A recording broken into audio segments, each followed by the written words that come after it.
This battlefield might look like it's from somewhere in the Pacific Ocean, but it's actually in the middle of Fredericksburg, Texas. And the reason it's here has everything to do with a young man that grew up in Texas Hill Country. Chester Nimitz was born here in Fredericksburg, Texas on February 24, 1885.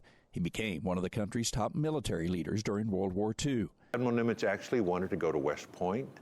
There were no appointments available, but he found out that there was a competitive appointment for the Naval Academy. So while he was still in high school, working, studying, he also studied for the Annapolis exam.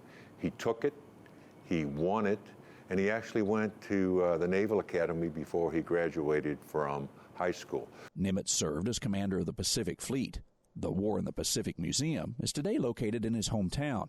Mike Hagee also grew up here in Fredericksburg and is today CEO of the foundation which operates the museum. He remembers when he sought his own academy appointment. So I wrote him a letter asking for his help, and he actually responded.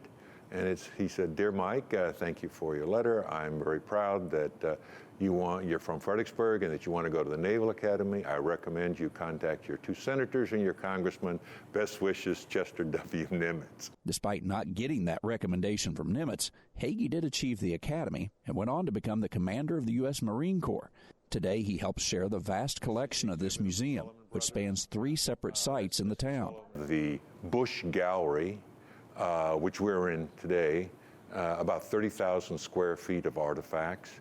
Our ticket is good for 48 hours because the museums are so large. One unique part of the museum is called the Combat Zone.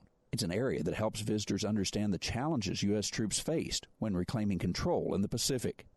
So when Admiral Nimitz and General MacArthur put their plan together and said, okay, we're here, we got to get there, how do you do that when most of these little islands are going to have enemy on the islands? And so that's the story we try to teach here in a very small capsule. Marvin Schrader began to reconstruct the terrain Americans faced in the Pacific.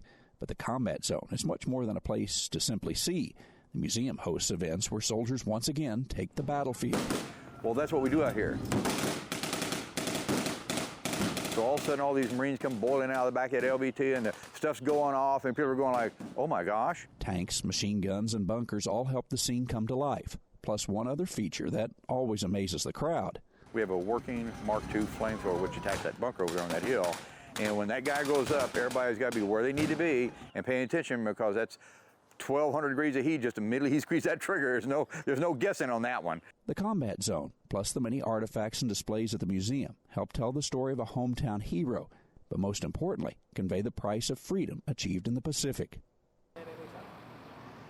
The city of Fredericksburg has grown much since the days Admiral Nimitz grew up here. His grandparents' hotel remains and is now part of a museum that tells the story of all those who fought in World War II. Traveling the countryside in Fredericksburg, Texas, I'm Andrew McCrae.